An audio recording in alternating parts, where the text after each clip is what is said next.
अस्तु मा सद्गम्य अस्तु मा सद्गम्य तमसो मा ज्योतिर्गम्य तमसो मा ज्योतिर्गम्य तमसो मा ज्योतिर्गम्य तमसो मा ज्योतिर्गम्य मृत्योर्मामृतं गम्य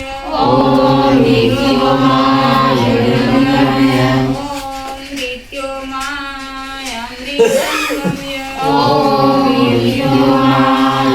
गम्य हे हे परमात्मा मुझे सत्य से साथ की ओर ले चलिए। हे परमात्मा मुझे अंधकार से प्रकाश की ओर ले चलिए। हे परमात्मा मुझे मृत्यु से जीवन की ओर ले चलिए। सवर का दरबार रे हमें प्यारा लगत है।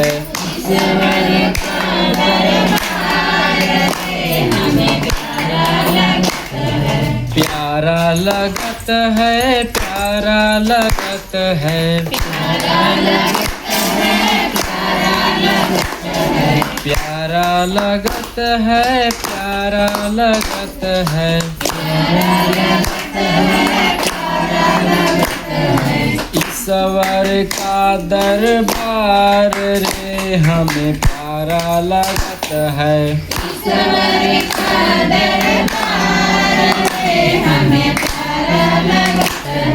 ईश्वर का दरबार रे हमें प्यारा लगत है।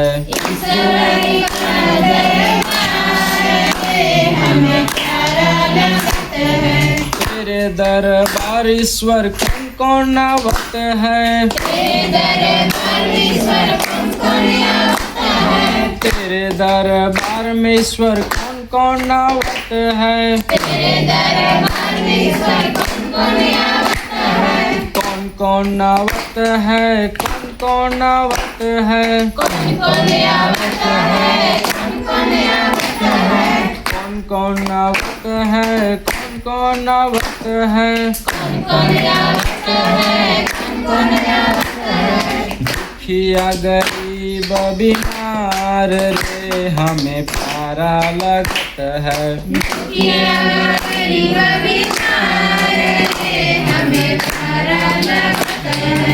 दुखिया गरीब बीमार रे हमें प्यारा लगत है।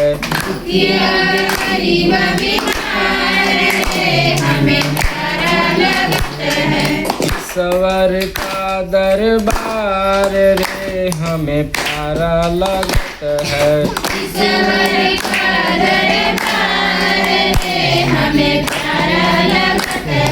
ईश्वर का दरबार रे हमें प्यारा लगत है।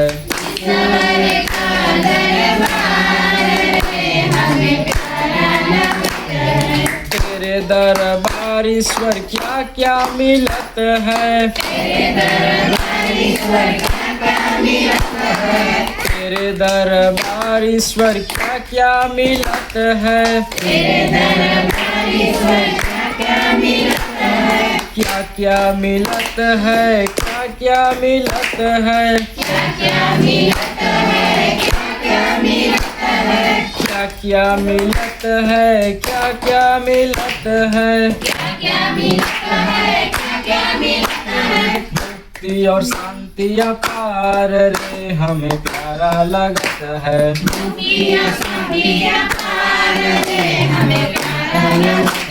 मुक्ति और शांति अपार रे हमें प्यारा लगत है।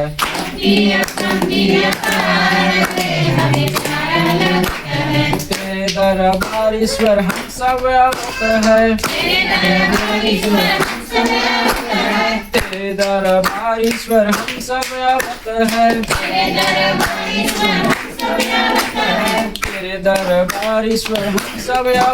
है।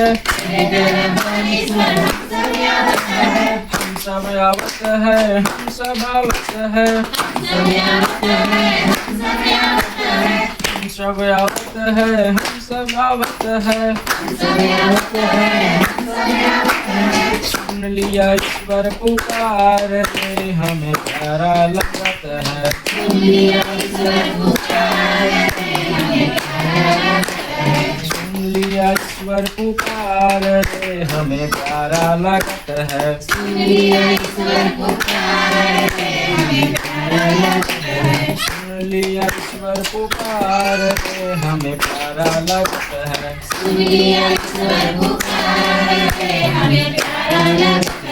ईश्वर का दरबार रे, हमें प्यारा लगत है। ईश्वर का दरबार रे,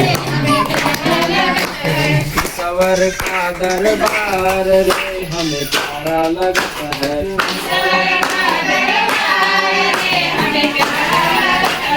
ईश्वर का दरबार रे, हमें प्यारा लगत है।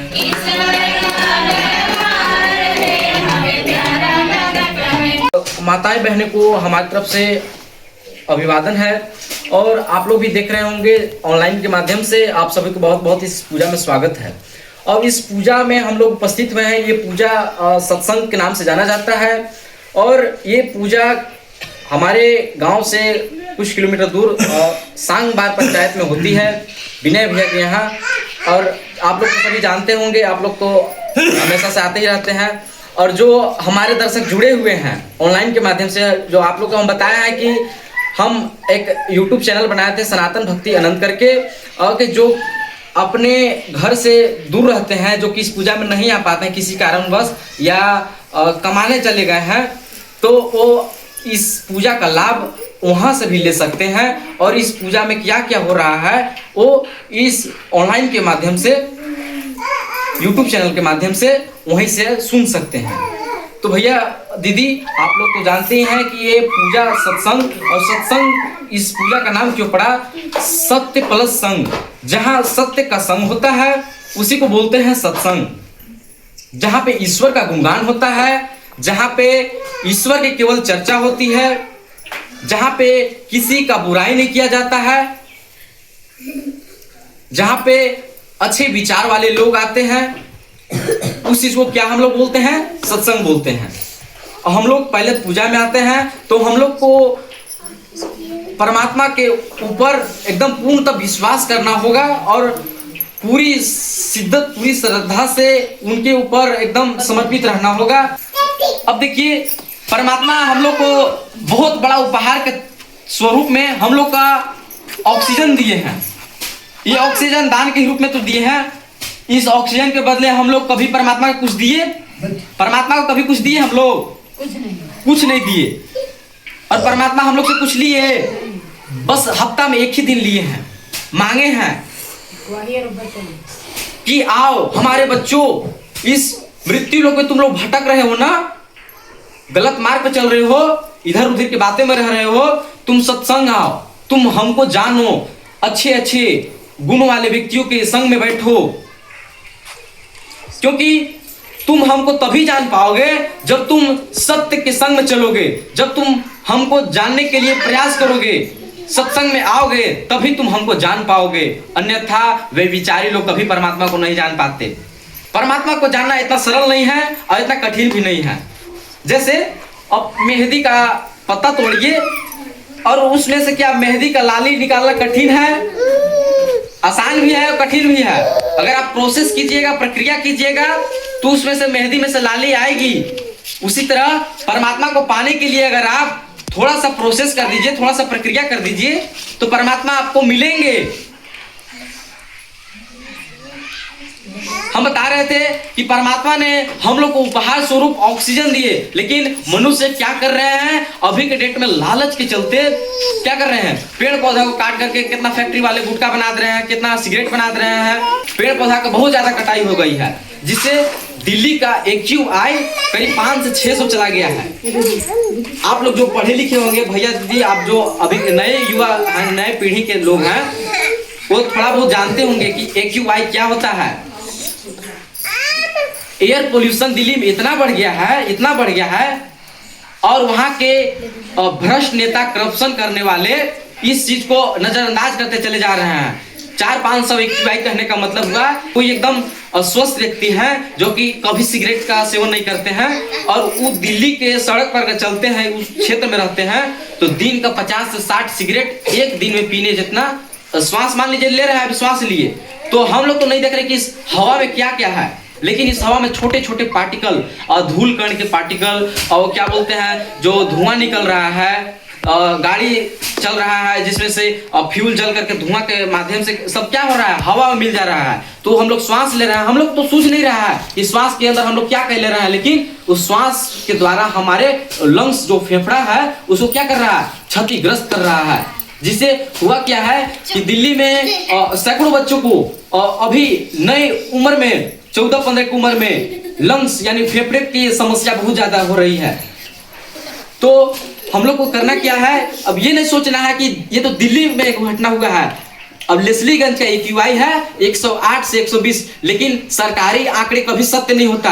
अगर मान लीजिए सपोज कीजिए कि कभी एक्सीडेंट होता है, एक्सीडेंट में मर गया लोग 50, तो उसको क्या बोल देगा कि नहीं 30 से 20 लोग मरा है, छिपा दिया जाता है ताकि जनता लोग क्या हो, अकबकी में विरोध न कर डाले।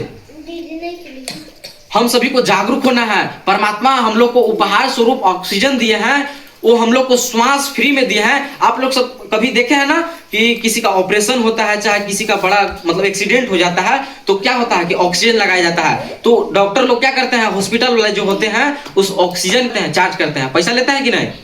लेकिन परमात्मा हम लोग को 24 घंटा में 24 घंटा 365 दिन 100 साल जितना दिन हम लोग जिएंगे उतना दिन का ऑक्सीजन हम लोग को फ्री मुफ्त में दे रहा है कि नहीं। कभी 1 रुपया पैसा लिए नहीं लिए।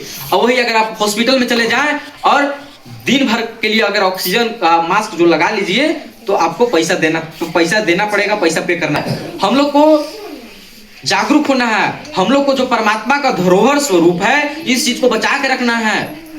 इस चीज को हम लोग बचाएंगे कैसे, हम लोग करते क्या है, पहले हम लोग को माता पिता बताते थे और मतलब अभी भी कुछ कुछ बताते हैं कि जल ही जीवन है और पेड़ पौधा लगाओ, अपने देश को बचाओ। आप अपने बच्चों को पैसा लाखों रुपया दे देंगे, पैसा दे देंगे, अगर ऑक्सीजन अच्छा ना हुआ तो आपका मान लीजिए कि आपका बेटा का स्वास्थ्य ही नहीं रहा। देखिए धन गया तो कुछ नहीं गया, लेकिन स्वास्थ्य गया तो सब कुछ गया।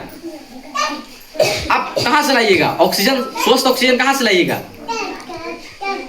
जो अमीर लोग होंगे वो अपने घर में 4 से 5 एयर प्यूरिफाई लगा लेंगे, लेकिन अब क्या 24 घंटा 365 दिन आप जितना दिन जिंदा रहेगा एक ही घर में रहिएगा, कभी बाहर नहीं निकलिएगा। इस चीज को जानिए। प्रकृति को नुकसान इंसान इतना पहुंचा रहा है।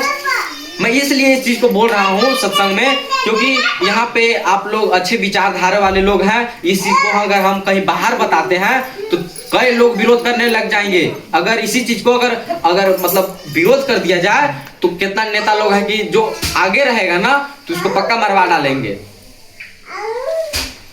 हम लोग को ये नहीं देखना है कि तो सरकार क्या करेगी, सरकार का ही काम है पेड़ लगाना, नहीं। हम लोग अपना सुरक्षा के लिए अपने घर के अगल बगल जैसे किसी का जन्मदिन हुआ तो जन्मदिन पर करते क्या है, केक काटते हैं और क्या कर देते हैं कि बम ले आते हैं, 400-500 का लगातार बम फोड़ देते हैं। तो हम लोग क्या किए, प्रकृति को नुकसान पहुंचाए। हम लोग तो खुश हुए, बम फोड़ के खुश हुए, लेकिन क्या हुआ, उससे आपका बच्चा का भविष्य के लिए कुछ हुआ अच्छा, कि 4 गो अगल बगल के जो लोग हैं उनके लिए कुछ अच्छा हुआ। इसमें नुकसान किसका हुआ, इसमें आपका भी नुकसान हुआ, आपका पैसा भी गया, आपका बच्चा का 1-2% स्वास्थ्य भी गया, अगल बगल के भाई बंधु को स्वास्थ्य भी गया, और इससे क्या होंगे, 4 लोग और सीखेंगे। तो ये नहीं कह रहा है कि बम आप न फोड़िए, लेकिन लिमिट में एक तरह से रहिए। अपने बच्चों को अच्छे संस्कार दीजिए, अच्छे शिक्षा दीजिए और अपने बच्चों को बताइए कि हम लोग को धरती पर भगवान जितना भी कुछ दिए हैं सब कुछ मुफ्त में दिए हैं। तो इसका मतलब ये नहीं हुआ भगवान हम लोग को दिए हैं, पेड़ पौधा दिए हैं, लेकिन भगवान क्या पता है जैसे कहते हैं ना 4 महीना गर्मी, 4 महीना जाड़ा और 4 महीना बरसात, इन 3 गो चीज को हम लोग को बता कर भेजा है। प्रकृति हम लोग को क्या बताता है, मौसम के माध्यम से बताता है। तो मौसम के माध्यम से कैसे बताते हैं? गर्मी जब पड़ता है तो आप लोग देख रहे हैं कि जो पहले गर्मी पड़ता था, अब इस कुछ 2 से 3 साल के अंदर जो गर्मी पड़ रहा है, कितना हाई लेवल का गर्मी पड़ रहा है। पहले लोग क्या करते थे, बिना पंखा के ऐसे भी रह सकते थे, लेकिन अभी जो पक्का का मकान बना है उसमें आप लोग जो ये अब गर्मी पड़ेगा ना, उसमें एक रात ऐसे नहीं बिता सकते बिना पंखा के, बिना कूलर के। बिता सकते हैं? नहीं बिता सकते हैं। तो मैं सत्संग के माध्यम से यही कहना चाहता हूँ कि आप लोग जागरूक होइए, अपने घर के अगल बगल पेड़ पौधा लगाइए। और रही बात, आप लोग तो बहुत पुराने हैं, आप लोग पूजा में आ रहे हैं, परमात्मा के बताई गई मार्ग पर चल रहे हैं, यहाँ पे 10 आज्ञा के बारे में जो बताया गया है उसके अंदर रह रहे हैं, तो और अच्छी बात है। परमात्मा के द्वारा किसी भैया दीदी के मुख से उठ करके उनके अंदर शक्ति सामर्थ्य दे करके बुलवाते हैं कि तुम इसके मुख से सुनो, तुम अपने दिमाग में बैठाओ और इस चीज को घर ले जाओ और अपने बच्चों को जरूर बताओ। पूजा में आइए तो सबसे पहले परमात्मा पर ध्यान लगाना है। हम सबों का ध्यान एक जगह केंद्रित होना चाहिए। धैर्य पूर्वक सुनिए, बातों को सुनिए।